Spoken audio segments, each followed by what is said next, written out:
Hello, ladies and gentlemen, boys and girls, college football fans across the nation and around the world. This is Tim May with the Tim May Podcast.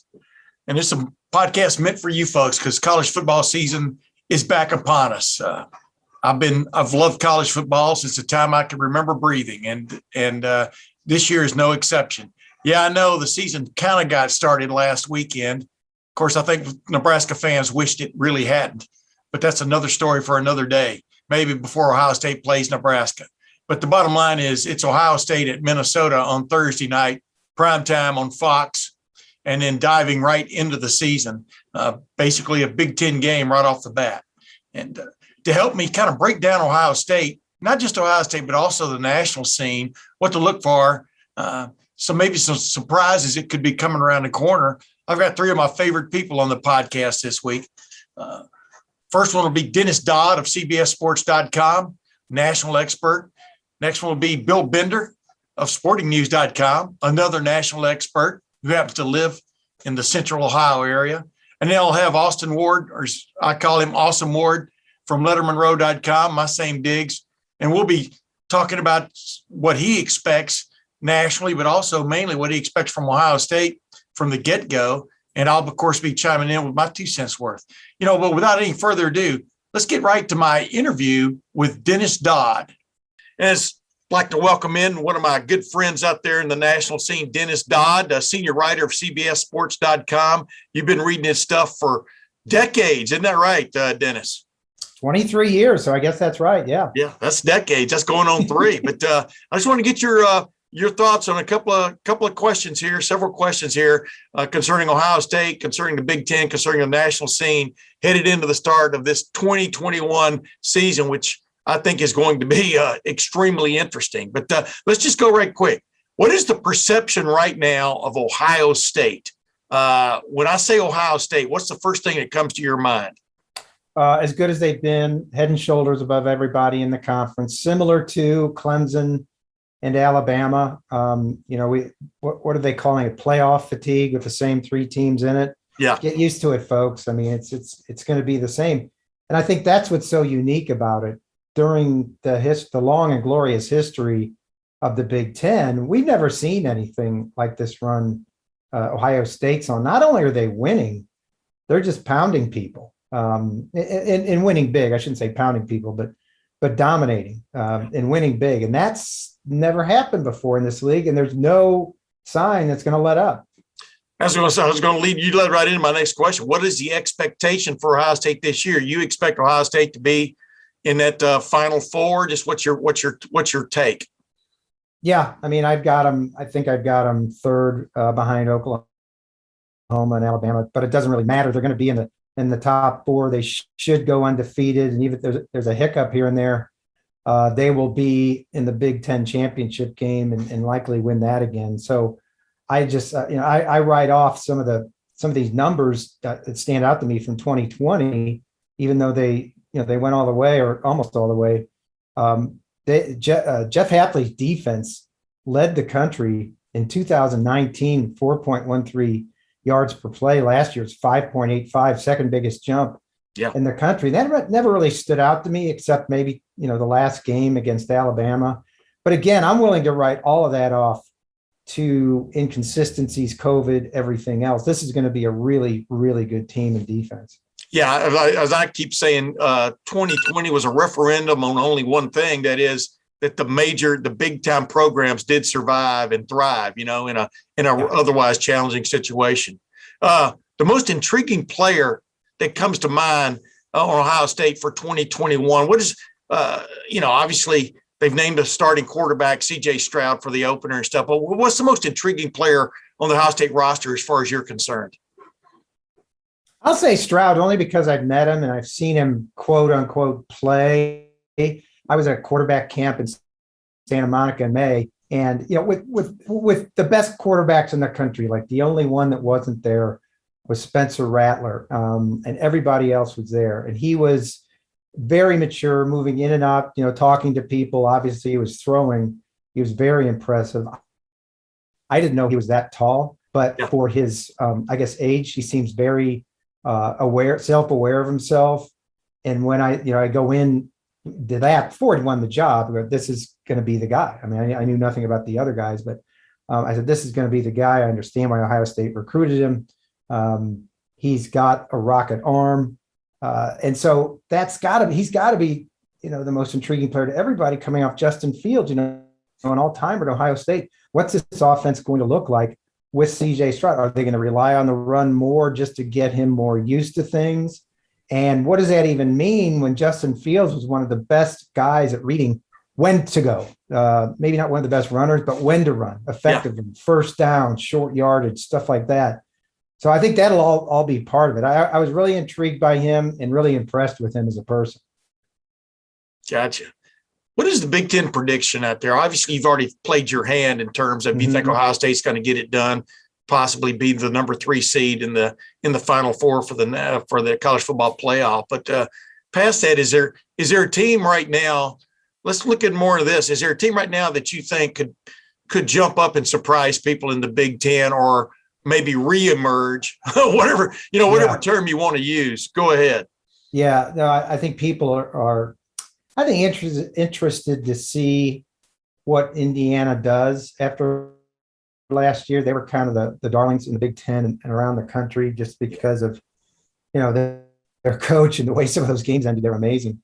The defense has to get better. Michael Penix Jr. was injured. We'll see how that goes. He's the leading returning passer in the league. I take that back. The second leading returning passer, I think Sean Clifford was first. But who's going to win the West? I think Iowa's going to win it this year. Northwestern to me has lost too much. Yeah. Wisconsin is very interesting because I don't know if they have that go-to tailback. Jalen Berger seems to be the guy, but I also don't, I don't think they particularly care because they're going to put a lot on Graham Mertz.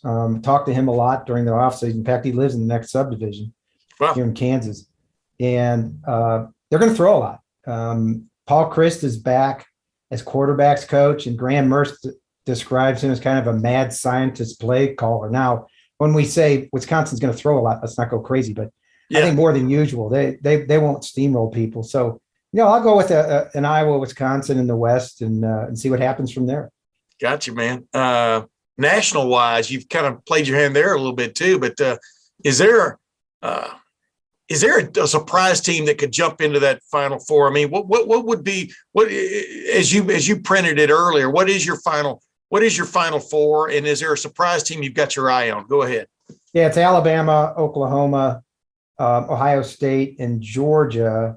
With who's out of the top? I know I had Iowa State 6 and Texas A&M 7. Wow. I'm trying to remember number 5. That's probably pretty obvious. But, Clemson or Clemson? Yeah, I had Clemson in the top 4 and Georgia at number 5. I had them missing out, so not 2 from the SEC. To me, those top 7 teams I mentioned control their own destiny. About the top 4. If Iowa State beats Oklahoma twice this year, and they almost did it last year, and take care of business otherwise, I think they'll be in.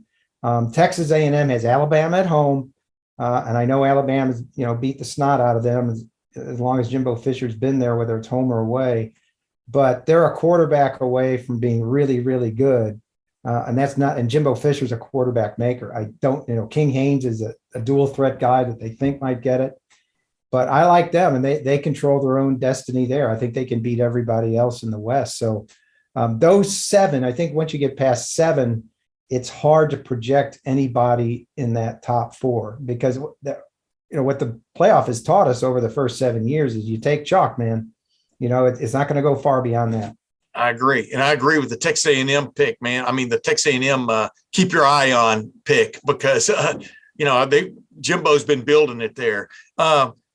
What's going to emerge as a major national story, do you think, this fall, Dennis? And it can be, you can even merge that with your Heisman Trophy. Who do you think, who have you got your eye on for the Heisman Trophy in a matter of 2 or 3 people or 1 or 2 people?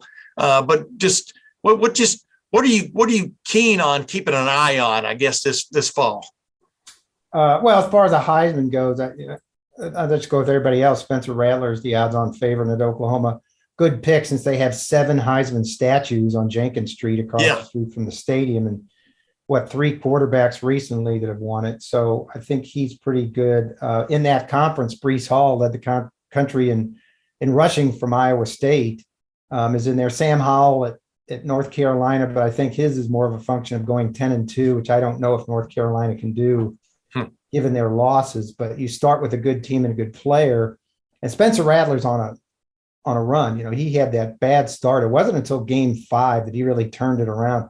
He had a bunch of turnovers. They were 0-2 for the first time in forever, and then beat Texas in quadruple overtime to go 2-2, and then he took off. Yeah, I think he's better. He was a little bit of a chicken running around, his head cut off last year, not taking care of the ball.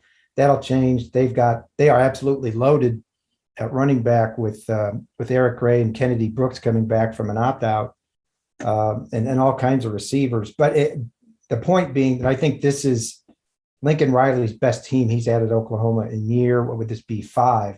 The defense is pretty good. It's more than pretty good. They've got NFL players on that now. Cast in, what the Big 12 usually is in defense. So, yeah, I mean, the national storylines is, can Alabama repeat? Here's an amazing stat. Nick Saban at Alabama is 63-8 following national championship seasons. 3 times in those what would it be, 6 championship years, he's gone back to the championship game and won one. So I think that's worth talking about. All this other stuff off the field, where is college football and college athletics going to end up? Realignment through the fall, a new NCAA, if the NCAA even exists at all in any meaningful fashion by next January, which I doubt it will. It's going to be a bit of a free-for-all, and I'm not sure that's not a good thing. We're coming up on the 2-month anniversary of NIL, and the world's still spinning on its axis. Yeah, an LSU quarterback got a car. Some Miami players got something from a gym owner. BYU walk-ons got their scholarships paid for. Yeah, but I don't see BYU or Miami winning any national championships. And so Ohio State and Alabama are going to be really, really good, and Kansas and some other teams at the bottom aren't. So I think it's kind of evened out. Now, that was the last thing I was going to ask you, and you touched on. You mentioned it a few seconds ago. Is the NCAA, in terms of major college sports, is it doomed? Yeah, I don't know if it's doomed. I think it's going to exist only because they do put on a good party every March in the tournament, in the Final Four, despite what happened last March, kind of an awkward thing with the women's tournament. They do that well. What they don't do is pretty much everything else: eligibility, academics, enforcement. I think you need some sort of enforcement piece, but do you want the NCAA in charge of that? Because they're just so ham-handed and these things take so long and they're so short-sighted. Baylor is still waiting for, had to wait, 8 months after its hearing just to get its verdict last month, I think it was, earlier this month. And it wasn't much, after all that. We are all familiar with the Carolina case and academic fraud. Yeah. But who oversees that? And add to that, does NIL take care of a lot of that? Because all the stuff we're seeing, Tim, 2 months ago was a level 1 violation. Yeah. Now it's okay. Yeah. Jack Sawyer has one of the sweetest, freshman defensive end has one of the sweetest trucks you'll ever see, my man. Yeah. Care of Mark Wahlberg Chevrolet, right? Who knew? Mark Wahlberg Chevrolet in good old Columbus, Ohio. Hey, and I was meaning basically about the football, but one last thought I'll throw at you, Dennis, for you. You can go your own way when it comes to major college football. There's a lot of, that seems to be the bent here. Get away from the NCAA.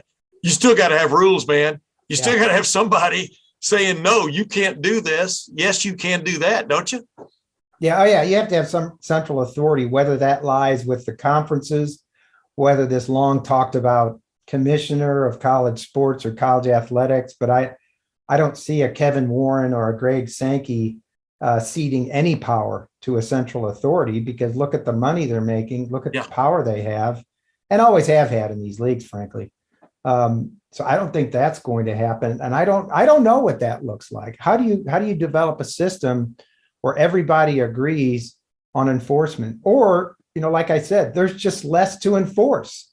Look, I think we're going to see pretty quickly in the future, whether it comes from one conference or several, a proposal just to have either larger rosters or unlimited rosters. If you can afford it, then what's the difference? Maybe you keep the scholarships at 85, but if you want to bring in 200 guys, which Nebraska used to do, and under Bear Bryant, they did at Alabama, why not?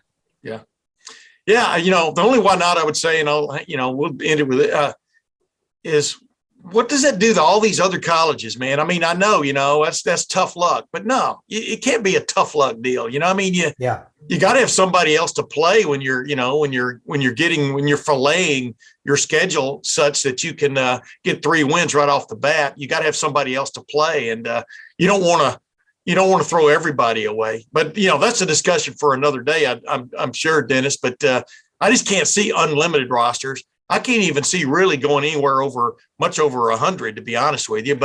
And the funny thing about it is, as you well know right now, the transfer portal is changing things as we speak. I mean, teams aren't even signing a full complement anymore, waiting to see. Look at Michigan State this year. Look at what Greg Schiano's done with his roster at Rutgers the last 2 years. I mean, there are riches in that transfer portal, man. You just got to go mine them. Nebraska, I just counted yesterday, Nebraska lost 40 guys since 2020. 40.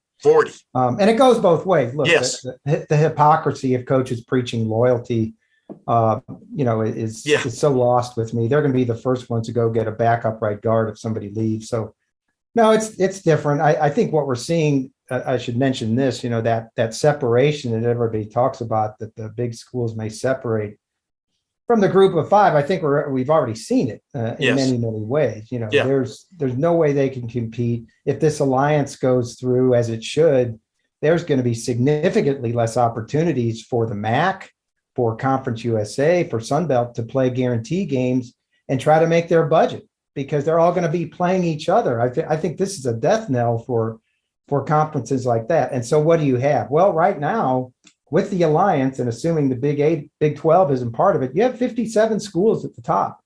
And then there's everybody else. What does that look like? And when the commissioners get in the room, what sort of access do they get to the playoff? And more importantly for them, what sort of revenue share do they get? It's not going to be much. Yeah. Times they are changing. Dennis Dodd, thanks for joining the Tim May podcast. As usual, you're insightful and always handsome. Appreciate it, my man. Anytime, Timmy. Thanks. One of the things you like about Dennis Dodd, and what I like about Bill Bender, and what I like about Austin Ward, they're not afraid to say what they think.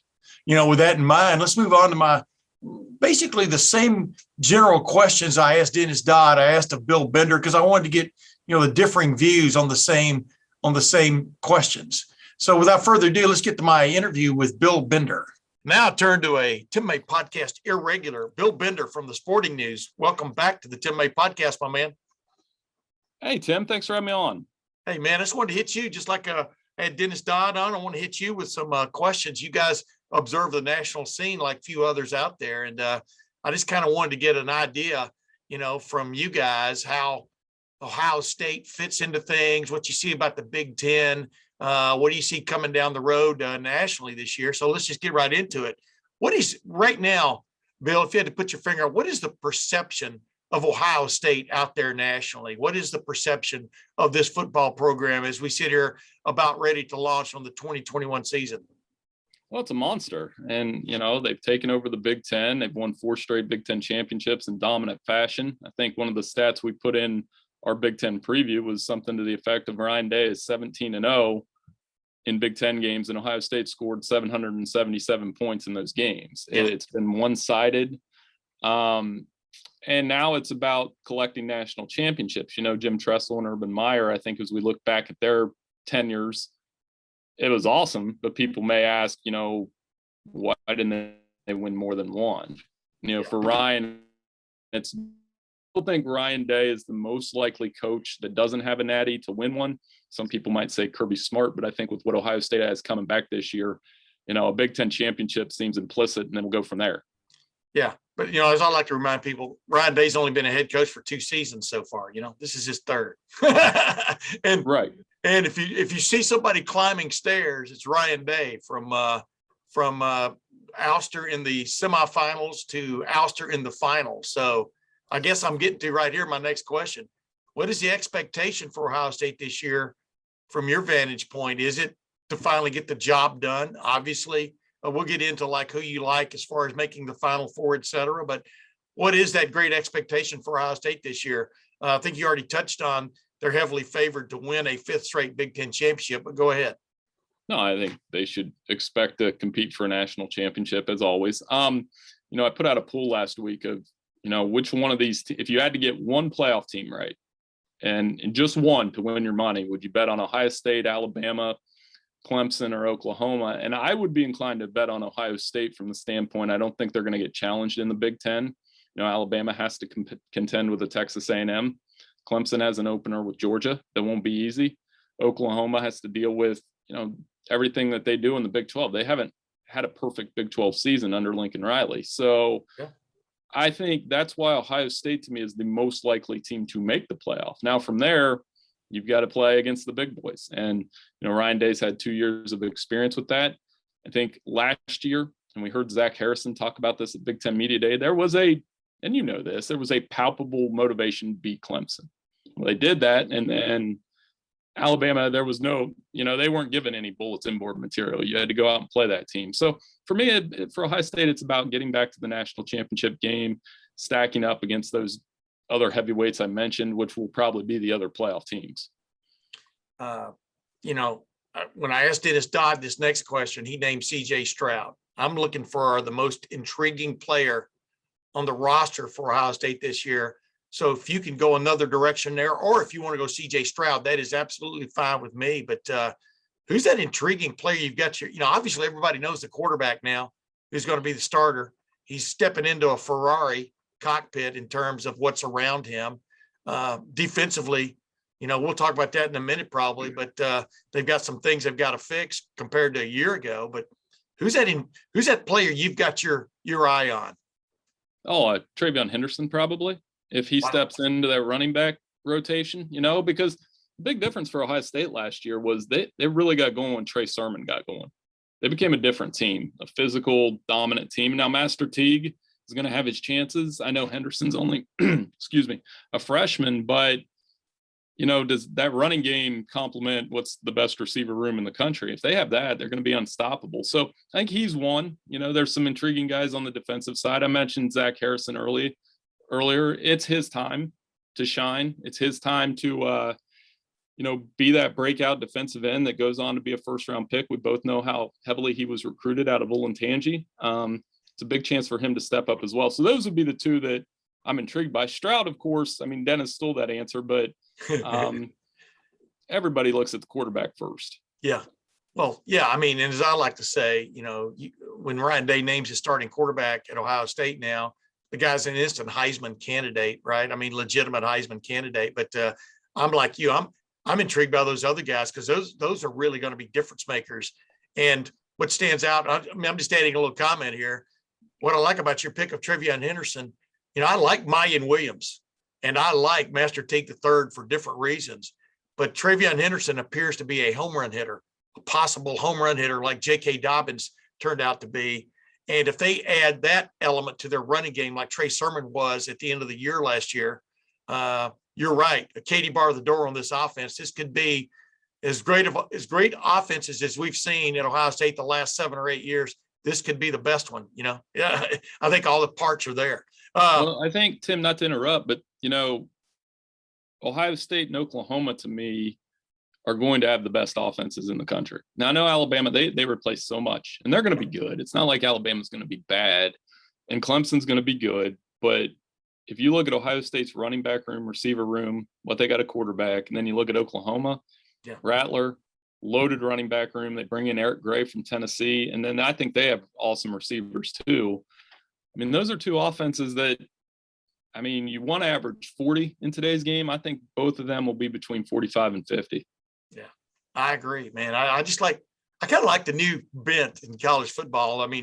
Basically, which has made it a scoring contest. I just like to watch teams play offense. Let me just leave it at that. What's your Big Ten prediction? You've already pretty much laid it out there. You think Ohio State's going to win its 5th straight Big Ten championship. Past that, what are you going to be most intrigued about keep an eye on this season? Who's that team that could open some eyes, reopen some eyes, if you follow my drift there? Who you got your eye on? Well, I mean, if you got to talk Ohio State, you got to talk Michigan next. I mean, what do they have this year? Are they going to be an embarrassment like on defense like they were last year? Does hiring Mike McDonald make a difference? Get guys in the right position, mix up the coverages, have a more functional defense at every level? I mean, they've got a couple nice pieces on that defense. Dax Hill will play in the NFL. Aiden Hutchinson will play in the NFL. And then offensively, do they have the right quarterback? I mean, Cade McNamara, there's been a lot of talk about him this summer. But to me, Cade McNamara isn't a guy. He reminds me more of a Shea Patterson. When they play Ohio State, can the quarterback be an absolute difference maker? Now, they have a 5-star freshman they like too, and J.J. McCarthy, and I'm starting to wonder how patient will they be in Ann Arbor against a tough schedule with Cade, knowing that you got that 5-star freshman waiting behind him. Yeah. And, we'll see if this follows through at Michigan, but Nick Saban, Dabo Sweeney, even Ryan Day. I mean, let's face CJ Stroud's a redshirt freshman because what he did last year really didn't count because of the pandemic. And even Lincoln Riley, they're not afraid to play freshmen quarterbacks anymore. That's passe, and if you've got a talented guy there, a difference maker, you throw him out there and see where he can take you. What's your national prediction? Give me, I think you've already hit it on the head that you like Oklahoma. Who do you like? You like Ohio State possibly to make that Final Four again. Who are your other two schools? The regular, usual suspects, Alabama. Well, what am I supposed to do? Yeah, of course I'm picking Clemson to win the ACC. I think that opener against Georgia's interesting. Knowing that Clemson, their last 2 playoff games, they've gotten blasted. LSU destroyed them. Ohio State destroyed them. And so I think their defense and Brent Venables is on the spot here against Georgia, but I still like them to win that game. I think DJ Uiagalelei is going to be a stud, and they win the ACC again. And then you can't really not pick Alabama, I guess. Just went over a story that we had running today that, that they're going to win their opener against Miami. They're probably going to blow them out. They're 10-0 in neutral site openers. I think Bryce Young's going to be very good. So it's crazy to think this, though. So I'm picking the usuals: Oklahoma, Ohio State, Alabama, Clemson. In the playoff era, those 4 haven't been in the playoff together somehow. And I don't know how that's possible. Every time I look at it, how the 4 of them didn't get in together, which could make, if you did the matchups, it's like we've seen them all. So maybe we get like Oklahoma, Ohio State, and Alabama, Clemson part 40 or whatever they're on now. Yeah. I'll tell you a team I got my eye on though, man. And I wanted to ask you this, who's that team you think could step up and upset the apple cart a little bit? I'll let you name a team and I'll give you my team. Go ahead. Well, I mean, if you look, it's who can honestly challenge in the conferences. I'm Texas A&M's got my attention. Oh, there's my team. That's my team. You explain Texas A&M first, and then I'll do somebody else. No, I like Texas A&M. I mean, obviously they're replacing Kellen Mond, but I'll be honest with you, I thought Kellen Mond underachieved there. And if their young quarterback comes through, I think Jimbo's got the pieces. I think really defensively is where they've really gotten better under Jimbo Fisher. And obviously after kind of getting thwacked the last 2 meetings, I mean, they know they've got to make a statement game against Alabama this year, and that game is at Kyle Field at Texas A&M. So I'm intrigued by that matchup. Let me put it that way. Just like I'm intrigued by Clemson, Georgia. I think Alabama, Texas A&M is pretty early in the year, and I think both of those 2 games could really set the tone for what's coming down the road in November. But go ahead. No, A&M. Jimbo's done this before. Jimbo, the Florida State era gets mocked, but they won 30 straight games. Yeah. I mean, and the biggest piece was the quarterback. Once he had Jameis, they were dominant. I covered them down in North Carolina for a couple of years and just covering ACC games, and they had a dominant NFL roster. And if he can build that at Texas A&M, they're going to have a chance to be very good. If I had to go outside them, I guess my sleeper would probably be Iowa State, even because they're in the Big 12. They know they can beat Oklahoma. They've done it. Yeah. Matt Campbell's done a fantastic job building a program. My reservation there is play Iowa early.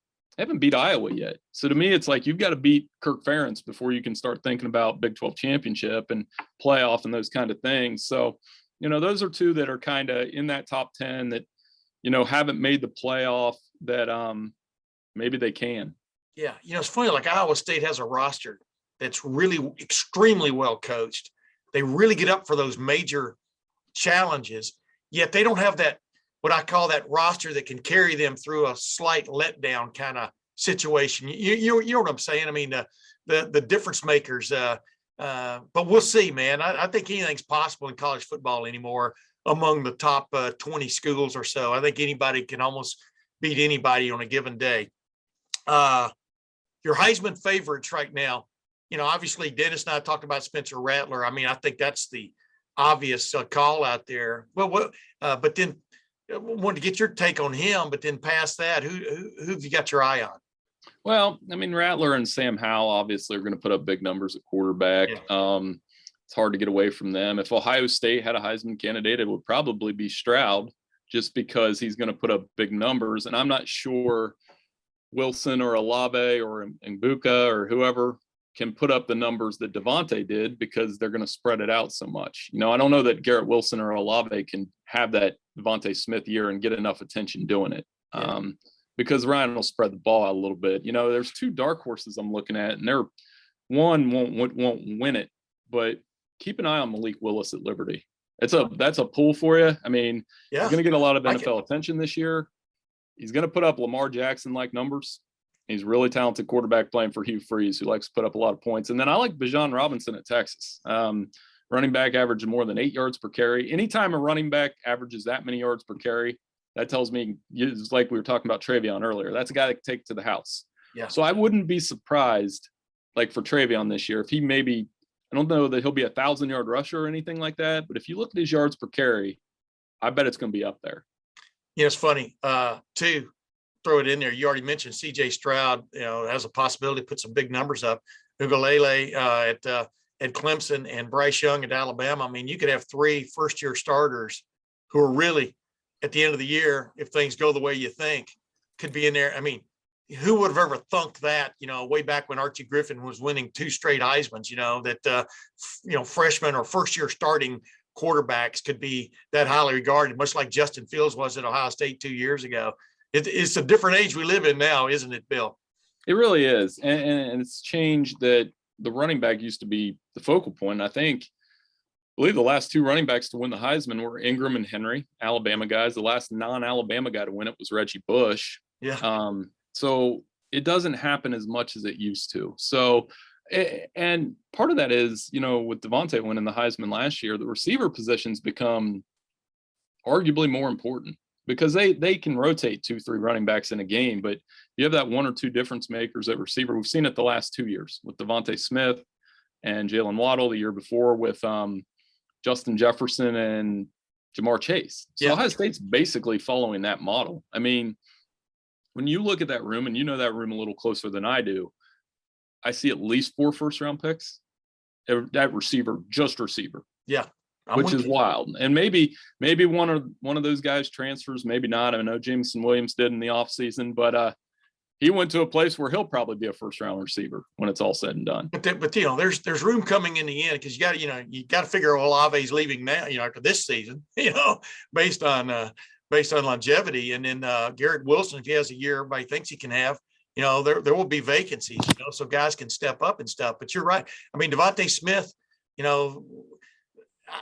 I think Chris Olave could have this kind of year if they feature him. But what stood out about Devontae Smith was just how stunningly spectacular he was when he got his hands on the ball, and the way Sarkisian worked in all those crossing routes and stuff that had him going full speed, and Mac Jones hitting him in stride. And, if C.J. Stroud, I never discount anybody, because I think a lot of times the quarterbacks cancel themselves out, to a certain extent in the vote. But I'm with you 100%. Hey, Bill, let me ask you one last thing. You've been around the Columbus area for a long time too. And this is what's intriguing to me. You live in the Pickerington area. How much has Jack Sawyer's presence at Ohio State piqued the interest even more in your neck of the woods? I mean, these 2 freshmen defensive ends, 5 stars, who could possibly really just make a huge step onto the national stage. How much does that pique the interest around where you are when you know there's a guy from your hometown who could be a big time star? No, I mean, it's huge. And Pickerington, obviously, we've talked about this before. Central and North have become pipelines to Ohio State. I know they've got a couple other Pickerington guys on the team. Max Lamonico, I got a quick one for you. Max Lamonico is a long snapper at Ohio State now. He's a freshman. He was reffing our flag football games last year. Wow. He was taking the time to do that after playing for Central, coming out and doing flag football games, being a ref. I yelled at him all the time. Asking for reviews and things like that. But I'm so happy he's playing for the Buckeyes too, honestly. So we're looking forward to seeing him. But he played for Central, and then of course Jack played for North. They definitely represent this community well. I went out to the North Lancaster game last week. There's more on the way. I mean, there's some really good players down here in Pickerington, and I'm guessing it's like that in Dublin and Worthington and Hilliard. And I would make the argument that Central Ohio football has really improved and I was playing high school football in Central Ohio 20 years ago. But to me, the suburbs have become really big. They've become really effective. They've sent a lot of talent to the Buckeyes. And I think Ryan Day and Urban before him have done a good job of nailing down the studs. We talked about Zach Harrison. You've got to nail those guys down. So winded way of saying, I think Jack Sawyer is going to be an outstanding player. And with Larry Johnson, he's going to develop into another Joey Nick Bosa type, and he's got the head for it too. And we spotted that early with him, that we knew he's a humble kid. He just wants to work. He's funny. He's engaging. He helped around the community. He's a great kid. Yeah. And he's so eager to play after missing last year and not playing, thinking he might get a winter season at Ohio State, but that all kinds of things changed to keep that from happening. It's weird. It's weird saying that guy's a kid that he could pick me up and probably hammer toss me about 50 yards if he did. He looked like he's put on a little bit of weight too. Yeah, he's put on about 30 pounds, man. I mean, he looks different than he did when he first walked in at Ohio State. And it's kind of, wow. I'm telling you, Ohio State, I've never seen a collection of talent like they've got now. And I always have to add the rejoinder that I'm not talking about they have an Orlando Pace, or a Will Smith. We'll see if they have a Will Smith, or a Bosa. But they've got the makings of some of those guys. And, wow, it's just when you think things could be plateauing, I think things are going to go up even more for Ohio State this year because of that wealth of talent. Bill Bender, my Tim May podcast here regular. Thanks for joining me again, my man. Hey, no problem, Tim. Thanks for having me on. And always a pleasure, my man. Well, Austin Ward, Austin Ward, I saved the best for last. Don't tell Bill Bender and Dennis Dodd I said that. Of course, they'll hear it as soon as they listen to this podcast because this is must listening for anybody out there, I do believe. Don't you believe that too? Build me up a little bit. I hope so. I mean, it's one of the best college football podcasts in the history of podcasts. Thank you very much, ladies and gentlemen. That was Awesome Ward, unsolicited, unpaid for endorsement, even in this era of name, image, and likeness. But I digress. Also, I'm gonna throw the same questions, general questions out there to you that I threw out there to those experts because I consider you an expert. Let's do that. What I want to know is, what is the perception right now of Ohio State football from your vantage point? You talk to people around the country, you pay attention. What is that perception of this program? The elite of the elite. Now, there's 3, 4, or 5 teams that fit in that category, and they've been trading championships and wins in the college football playoff. And obviously Alabama got that last one. And so they've got the current bragging rights over Ohio State, but Ohio State got it over from Clemson with the Sugar Bowl. Those are the 3 at the top. Oklahoma and Georgia, they belong in the conversation. They haven't had the success in that college football playoff to the level that those other 3 have. But so those are the powerhouses. Those are the juggernauts. And you don't have to just watch college football to know that, because once they get to the NFL level, you're seeing Ohio State Buckeyes everywhere. That developed here moniker is certainly apt and paying off at the next level. So it's a program that has it absolutely rolling, and they're poised, I think, for another big season. A dumb question I follow up with here then, or what are the expectations for this team? Even Ryan Day, as this week started, with the season opener against Minnesota coming up on Thursday night prime time. The the expectations are don't lose. I mean, and Can't lose.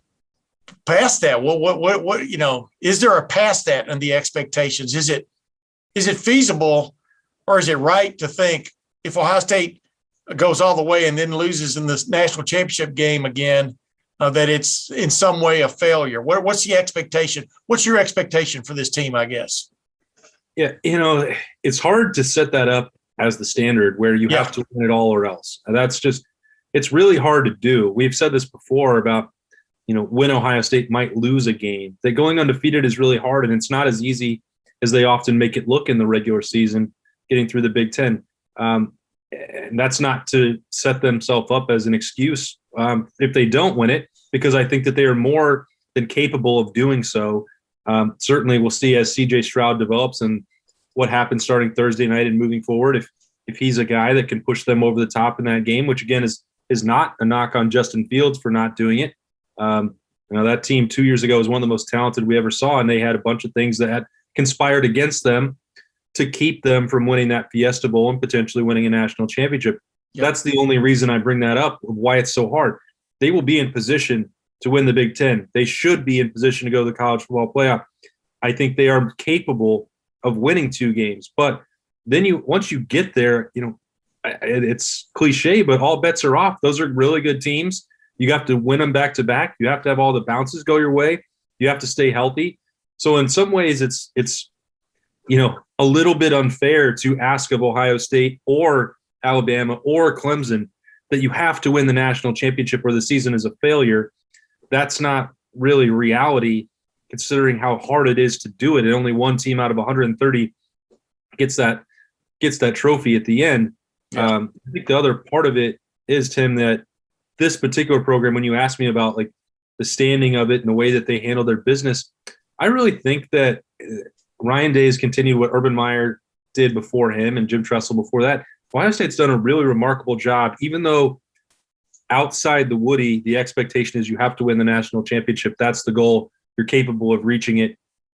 Inside, they've always, and this as well as anybody, get to Indy, win the Big Ten, win the rivalry game, keep the focus, on Michigan, winning that game in November. They've done a really, really good job, in my opinion, from my time around the team, of keeping the goal, not talking about the goal being the national championship, because you're not going to be able to control that part. It's not actually on the schedule right now. What is on the schedule are 12 games and the opportunity to potentially play in Indianapolis for the Big Ten title. And so the get to Indy stuff, the team up north periods, all that stuff, I think helps keep Ohio State focused on within that and not on the fact that they have to win the national championship or else. Yeah, Ryan Day has a more genteel way of approaching it than Nick Saban when the questions come up. But there's no difference about their focus.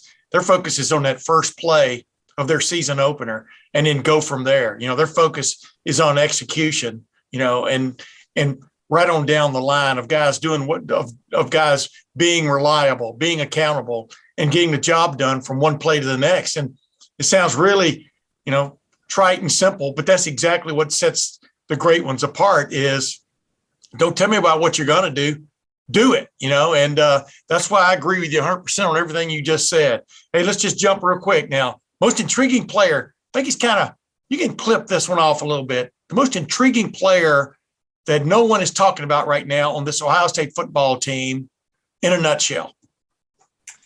Yeah, I think I would probably let you have Trayvon Henderson. I think that if I had to guess, just knowing you, I think that that's the one you'd pick. Maybe I'm wrong, but that's my prediction.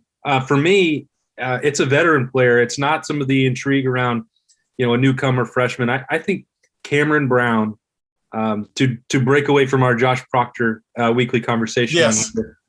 Cameron Brown, a healthy Cameron Brown, what he can provide Ohio State in the secondary, which they really need. What was lacking when he came out, that depth, that veteran experience, the speed, physicality. I think a winning attitude as well. I really like. I talked about him a few weeks ago on the podcast when we talked about the defense. Cameron Brown is a great person to communicate with. His teammates love him. What they lost when he was not on the field at cornerback last year, I think was a bit overlooked. How significant how he was to Ohio State, and maybe what led to some of those pass defense woes. We'll see if he's fully through with that pitch count, get in here in these first couple of weeks against some teams that will have the ability to throw the football. We'll have a better idea of where he is at that. But, man, if he's ready to go, I really believe that he has first-round potential at cornerback, and you put him and Sevyn Banks out there, that could be pretty special. Dude, I mean, you sort of read my mind, because I was going to go the same direction in the sense of a guy that's very talented, but you haven't seen him at 100% yet, or at 100% for longer than 2 or 3, seems like days. Cam Brown, and then also Teron Vincent in the middle of that defense. Antoine Jackson, you could throw him into that same mix, but if those guys play up to their potential, and I know the stars all go away, as Zach Harrison reminded us again this week, once you're recruited and once you get in the door. But Teron Vincent was big-time recruit that they got to play in the middle of that defensive line. And if they get out of him what you've always expected out of him this year, and couple that with Antoine Jackson, another big-time recruit that first went to Auburn, then went to Blinn Junior College, then went to Ohio State, finally ended up at Ohio State, and I think he's been at Ohio State now for 31 years, hasn't he? It seems like it. But the bottom line is that if they get those guys to go along with Haskell Garrett in the middle of that defensive front, I mean, I'm telling you, they got the ends to get the job done. Those are 2 guys I've really got my eye on. And, of course, Trayvon Henderson. I just, as much as I like Mayan Williams and as much as I like Master Teague III, I think Trayvon Henderson is one of those rare guys that comes along that is special, could be special right out of the gate if he gets the chance, and could really just turn this offense into a juggernaut. I mean, just because I expect it would take so much pressure off of C.J. Stroud, and then on top of that, open up things for those wide receivers. I mean, I can't imagine a defense dealing with that. Can you? No, and I don't know how teams are going to do it. We touched on that, the ability to do whatever they want. You've got a story about coming this week at Lettermen Row about balancing that for Ryan Day and not trying to do too much when they can really run anything. That's going to be, again, Tim May Tuesday. I'm coining it. It's going to stay here. We'll keep that going all season. Wait a minute, you don't have another one-on-one with Ryan Day to pop on there that day, do you? Should have tipped you off on that one last week. But yeah, I just think back, like, I don't know how any team would prepare to defend the passing attack with Chris Olave on one side and Garrett Wilson on the other, because then guess what else you have? Jackson Smith and Jigba, another, superstar wide receiver in his second year working in the slot. That's just the passing attack.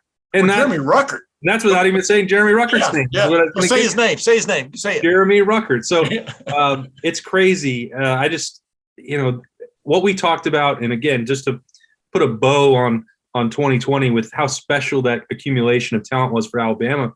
Yeah. I mean, if C.J. Stroud is able to come even relatively close to what Mac Jones did, and I think in terms of physical gifts, C.J. Stroud has more than what Mac Jones did, but it does, that doesn't really matter for this conversation. But as long as he's able to tap into some of that potential with what's around him, we could be talking about one of the most special offenses in college football, certainly in Ohio State history. We'll see what happens as they go along. Just that potential is that word that we've used all August, Tim, and on Thursday night we get to see if that translates to production the way we expect it might. Exactly. Hey, and this idea about C.J. Stroud, is he ready for it, et cetera? I just remind people that Rex Kern was a first-year starter in 1968, and that team went undefeated and won the national championship. J.T. Barrett was a first-year starter in 2014. I jumped one. Craig Krenzel was a first-time starter, full-time starter in 2002. They went on to win the national championship. We all know J.T. Barrett, and then his pinch hitter, Cardell Jones, were first-timers, and they went on to win a national championship. This idea that you got to pay your dues for a couple of years, look at Georgia. They paid their dues with a couple of quarterbacks that still couldn't get it done.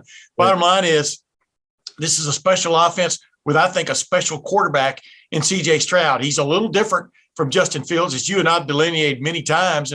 But the bottom line is he is very talented, quite capable of running this offense. And I think it's going to be fun to watch, especially with that offensive line in front of him. I mean, like I said, I've never covered a deeper offensive roster than this team this year. And I've been doing this for a long time. I'm talking about for Ohio State. I agree with everything you said. Big Ten prediction. So what's your Big Ten? Make this a nutshell kind of thing. What nut has this kind of shell? I know. Big Ten prediction. Who wins the East? Just tell me the name. Ohio State. Yeah. Who wins the West and why?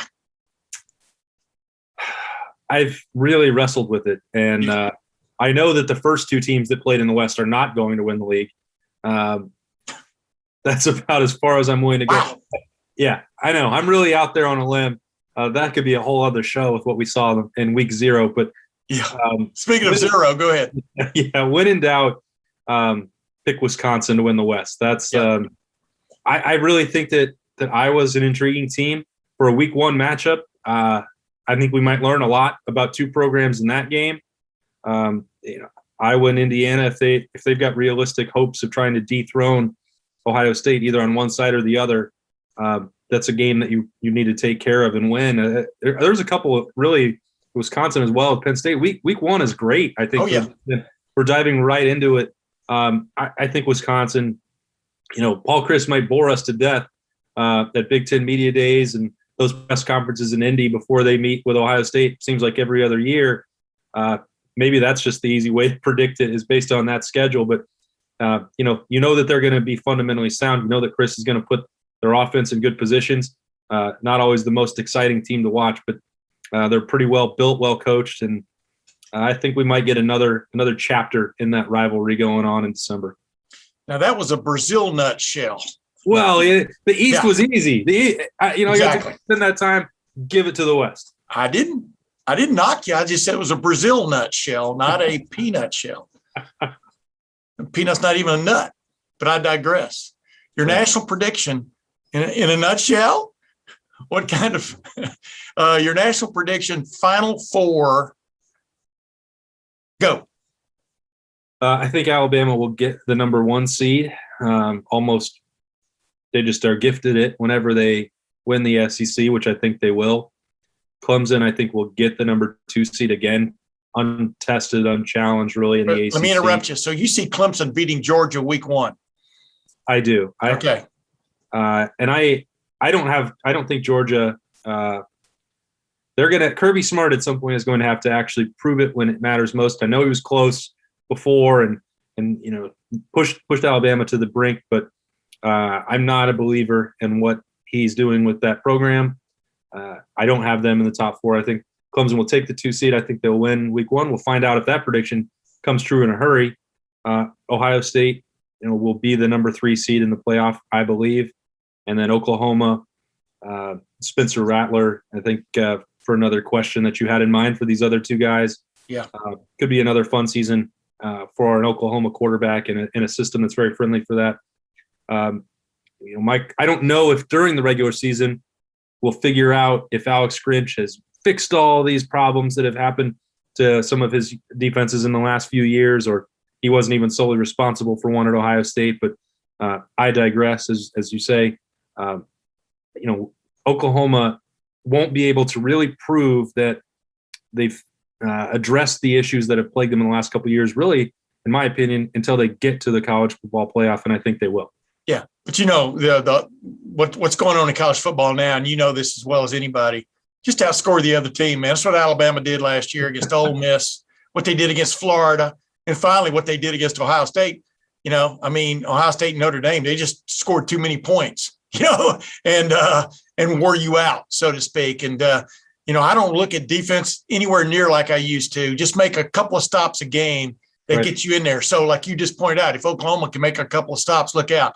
As I told Dennis Dodd and Bill Bender, the team I've really got my eye on is in the SEC West, and it's Texas A&M, only because Jimbo Fisher, I think it's his 3rd year. Bottom line is he's got more of his guys in there. Yeah, they're replacing your quarterback, but I thought Kellen Mond was a little bit of, I'm really interested to see where they go offensively. The fact they get to host Alabama in middle of early October, that'll be a real harbinger game for both of those programs, I do believe. The thing it doesn't bother me about Alabama, but the thing I would be wondering if I was an Alabama fan is they're talking about Jameson Williams like he has stepped in and just given them that special part they needed, and you know where I'm going with that. This time a year ago, he's at Ohio State. He transferred to Alabama, after spring football this past year. And I don't know. I don't know if Alabama is as loaded as no, they got really good offensive and defensive linemen, guys like that. I just don't know if they're as loaded as they were a year ago. Well, what's your thought on that? If Jamison Williams becomes their top threat, then what you're saying is definitely within bounds. I'm not going to, criticize him over his decision. Oh yeah, I'm not doing that. I'm just talking about. But I know that he's not. You know what I'm saying there?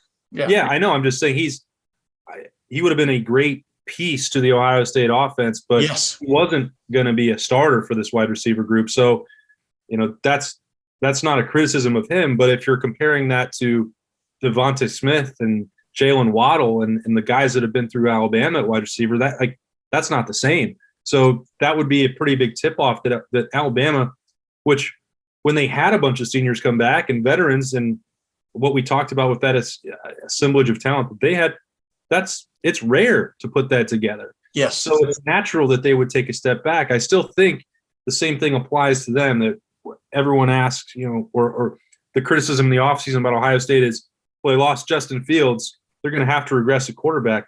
Well, they have a 5-star quarterback. And Alabama has, 4 and 5-star wide receivers. We may not know who they all are. Yeah. But you give them, they've more than earned the benefit of the doubt. And it's not even doubt if you're just looking at the recruiting rankings and you have better players than everyone else. Exactly. I agree with everything you just said, and it's really interesting. We'll get to a little wrap up here in a second. Your Heisman favorite, who's going to emerge? Let's just merge those two questions because this might be, the same question, but who's going to really step up and kind of steal the show like Devontae Smith did last year, do you think, nationally, that's kind of become what the Heisman's been about recently, in recent times, is somebody just having that ridiculous year and coming out of nowhere and stuff. I see 3 quarterbacks that nobody knows about, doesn't know enough about to make a judgment call at Alabama, at Clemson, at Ohio State. You know what I mean? And then you got Sam Howell, at North Carolina, and you got Spencer Rattler at Oklahoma, who would be probably Rattler would be number 1 and maybe Howell number 2 going into the year, just because you know something about him. Who's that name that you got in the back of your mind that could really jump into that national dialogue? And this might sound crazy just because it's the team that I cover, but I think Chris Olave has the name recognition, the opportunity to make as many plays as Devontae Smith did. Now, he won't be back there on special teams other than being one of the most overqualified and successful gunners maybe in college football down there on the punt team. But, I don't know. It doesn't fit in with the way that normal Heisman campaigns seem to work recently. Obviously, it tends to be to the quarterback, and then it's the shiny new quarterback that emerges. So that does lend itself to C.J. Stroud potentially getting in there, and I think that he would most likely be a Heisman finalist if things go the way I expect them to with his ability and the players that he's around. But yeah, I don't know. Olave and Garrett Wilson both are going to have a chance to put up some really crazy numbers, I think. And if people are expanding what they're looking for in a candidate, it wouldn't surprise me if they just start putting together highlight reels of Olave, chasing down punts and downing them inside the 5 and blocking a punt. Remember the block? Yeah, any of that stuff. And I guess if you're asking me for somebody who's not on the radar, I just think that there will be that. Hey, this guy put off the NFL.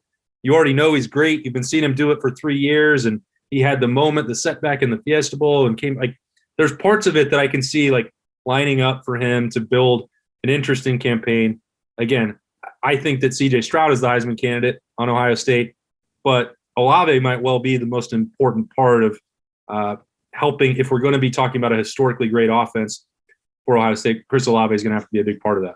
Yeah, do not ever forget that onside kick catch. Oh my goodness. One of the greatest executed, that may be the greatest executed play I've ever seen in special teams. Right. It had to be perfect. And when you got Olave on the other end, he's going to catch it. But that'll be on the highlight tape when they go to New York. Yep. Hey, last thing, I want, you touched on this a minute ago. This is why I like Ohio State all the way through this year.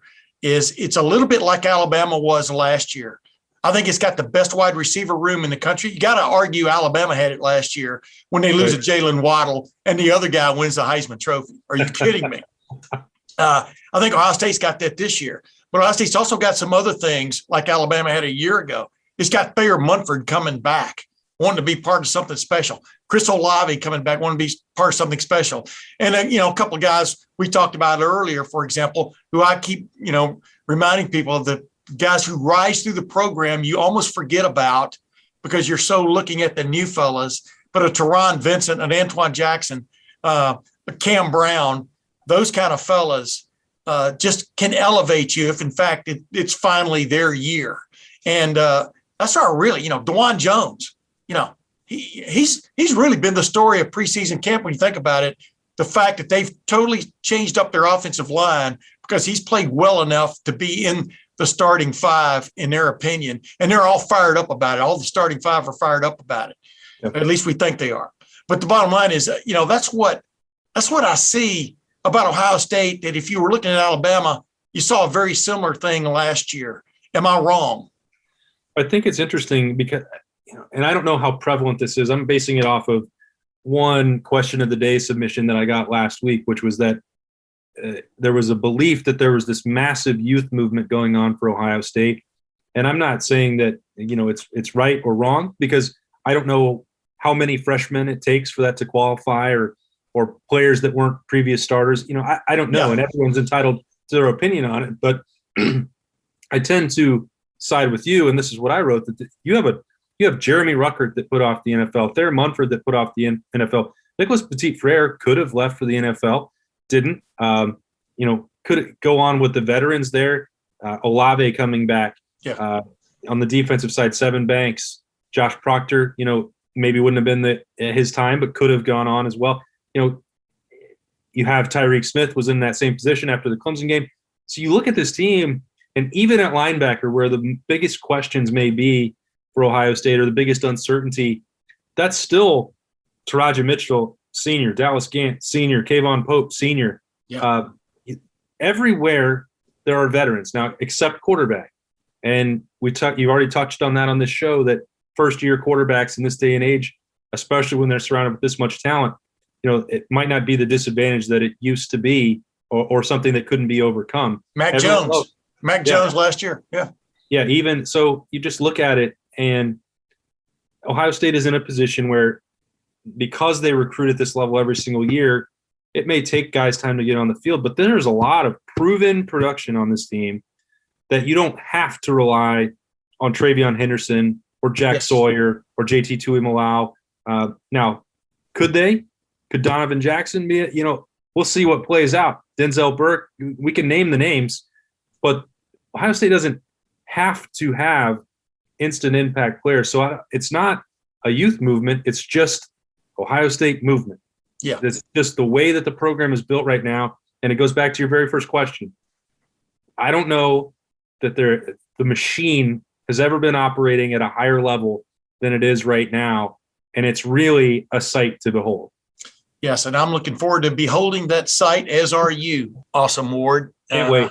Man, see, always at the beginning of this show, ladies and gentlemen, my trusted co-pilot was in the was in the restroom back at the back of the plane, but he moved up front, and you can see what he brings to the show. Some loop-de-loops, some barrel rolls, you name it. We gave it to you in this preseason podcast. Awesome. Thanks for being with me again, my man. Always a pleasure, my friend. Hey, we'll be back to dissect, what went right, what went wrong, what's ahead for Ohio State after that season opener next week. But for Awesome Ward, until then, this is Tim May. We'll see you then.